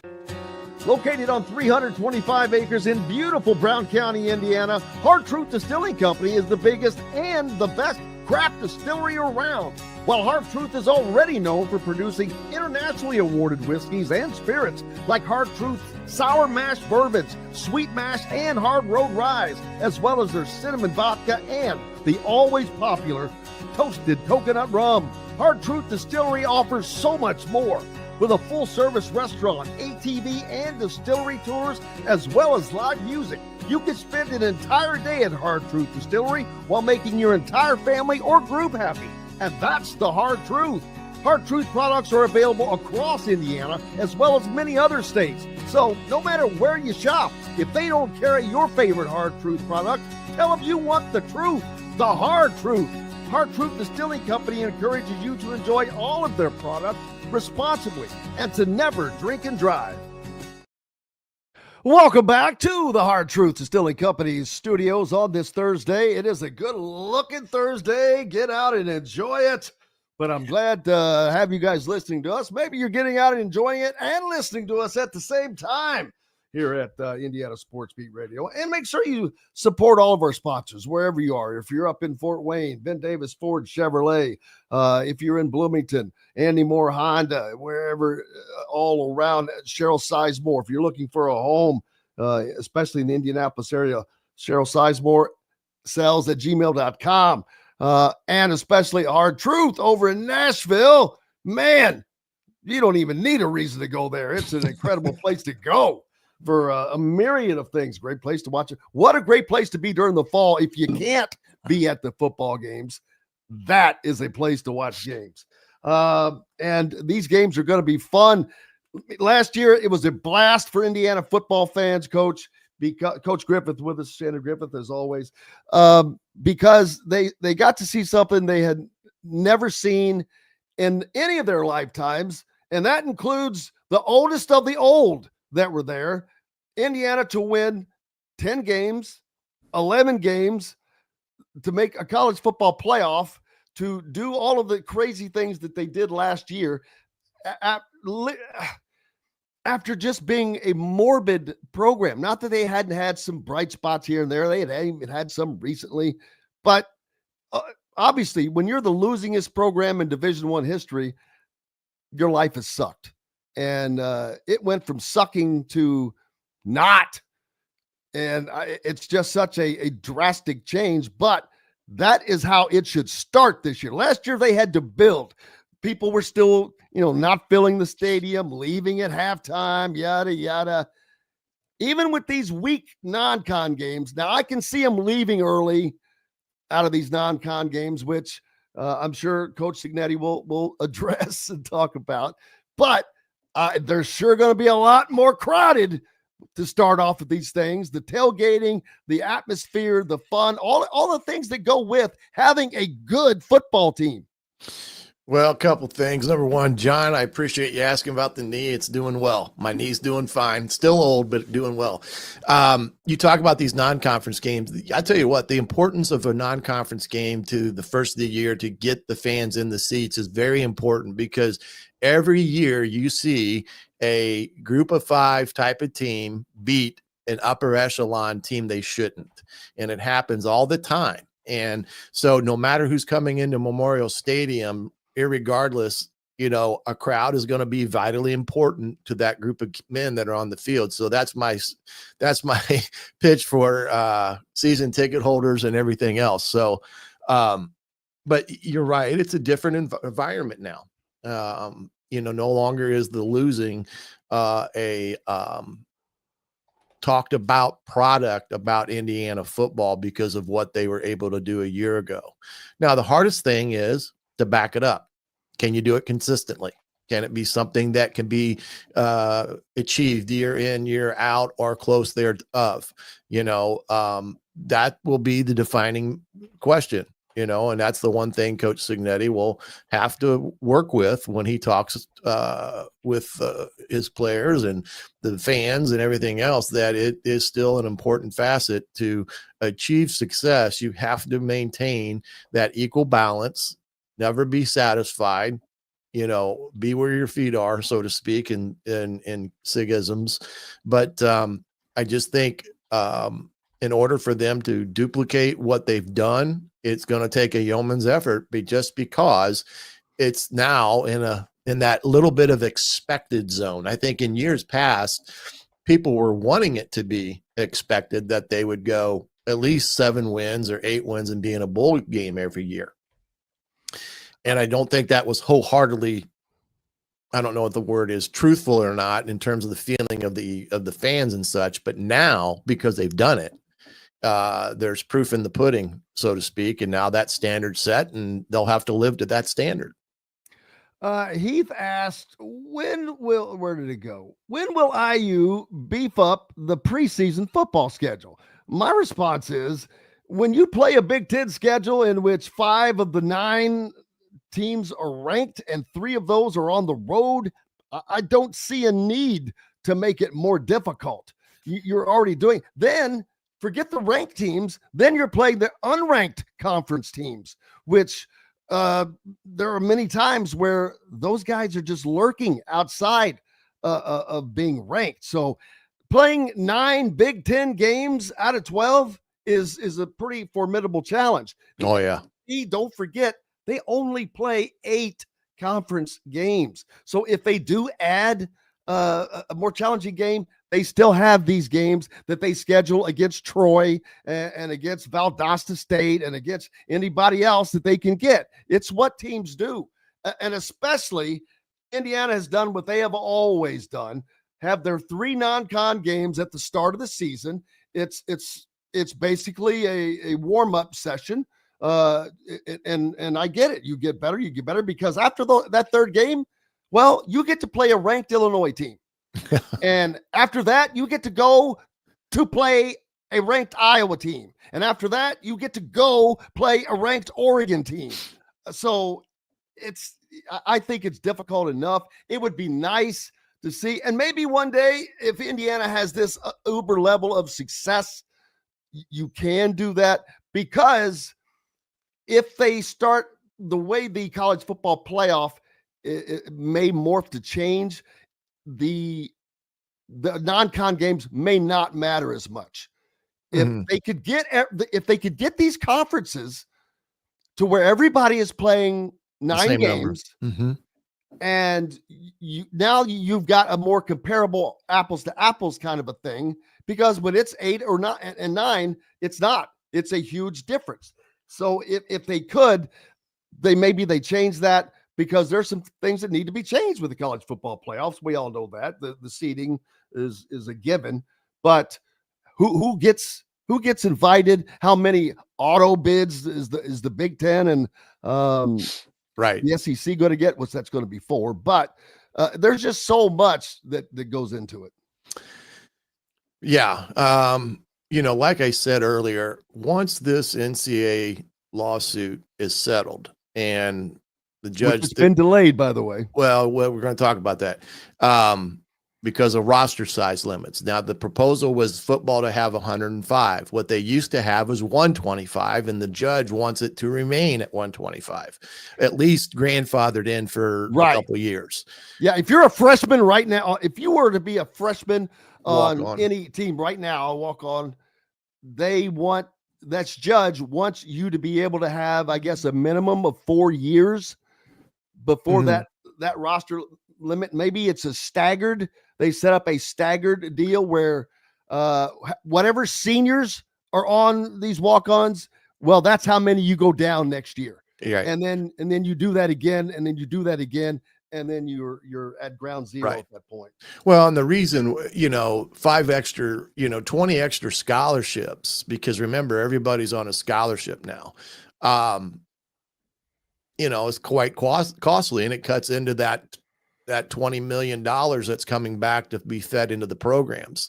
So that's an important aspect of things. Now, what I understand is once you get beyond 85, you can give money as you see fit in terms of, okay, we're just going to cover your room and board, or we're just going to cover your tuition. It's not going to necessarily be full rides, is the way I'm understanding it. But again, those are things that are to be determined, and hopefully that gets settled here in a week, because the problem is these schools have already told kids to get in the portal. If they're not going to be a part of your program, they're telling kids go in the portal, see what you can find, and get an opportunity somewhere else. And that's a shame that it's that way, because some of these kids are now being asked to leave a program that they've committed to.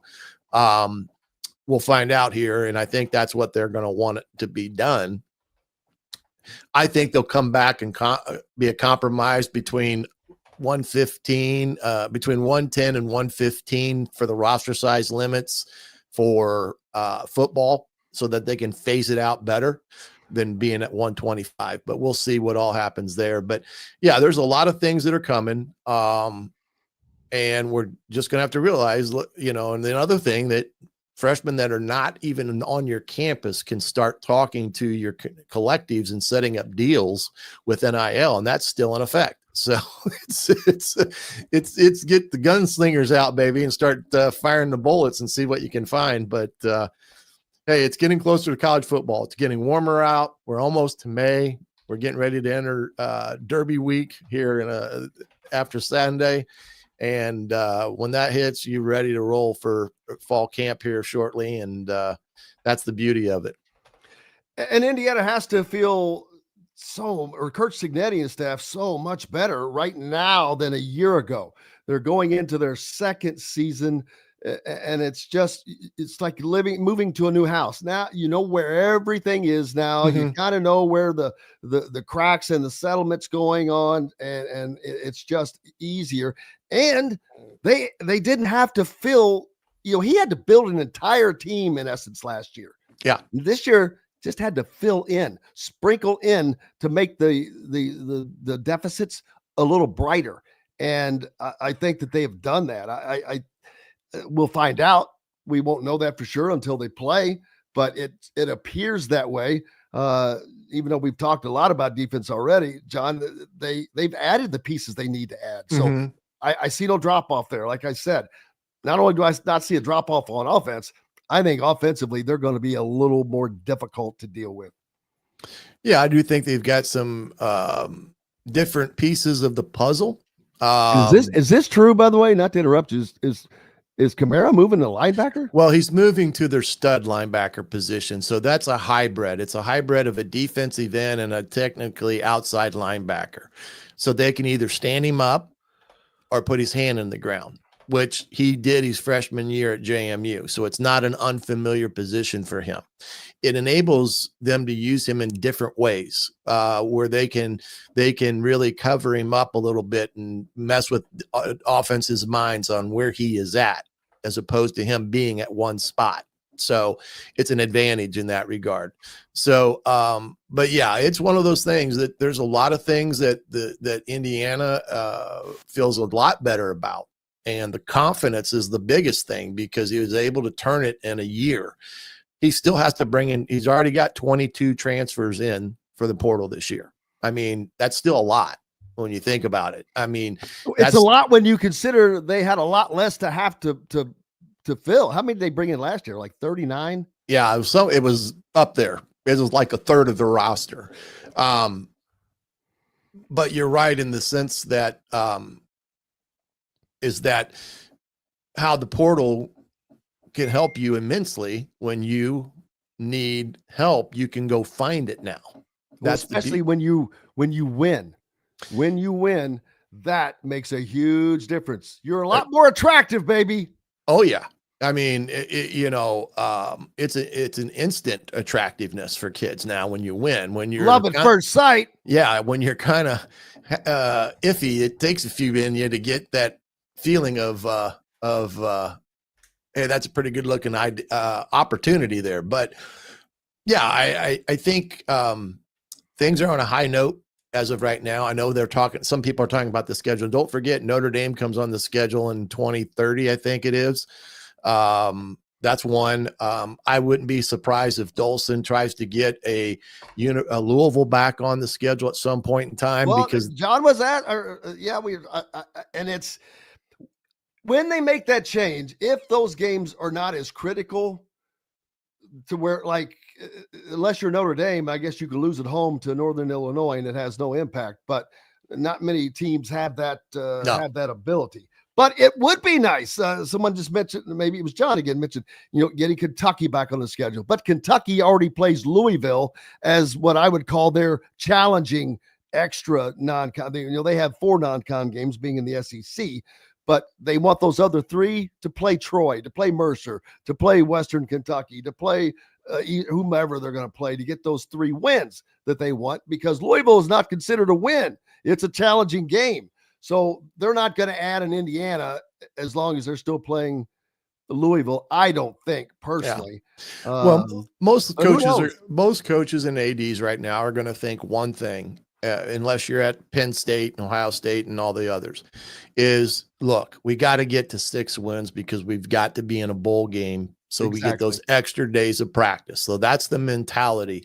Anything the money, baby. Right. It brings in money. Then all about the money. Yeah. Then the other factor of that is anything over 6 wins is just, money in the coffers, so to speak. So that's always going to be the number one thing. Now, if that changes, if something changes and they say, look, you've got to play out of your 3 non-conference games or whatever that amount is, as another game with an opposing Power 5 program. So whether that's Louisville, whether that's Kentucky, whether that's SMU, or however it looks, that's when that will change, because they say you got to have one of those for the college football playoffs. But right now, it's not going to be that.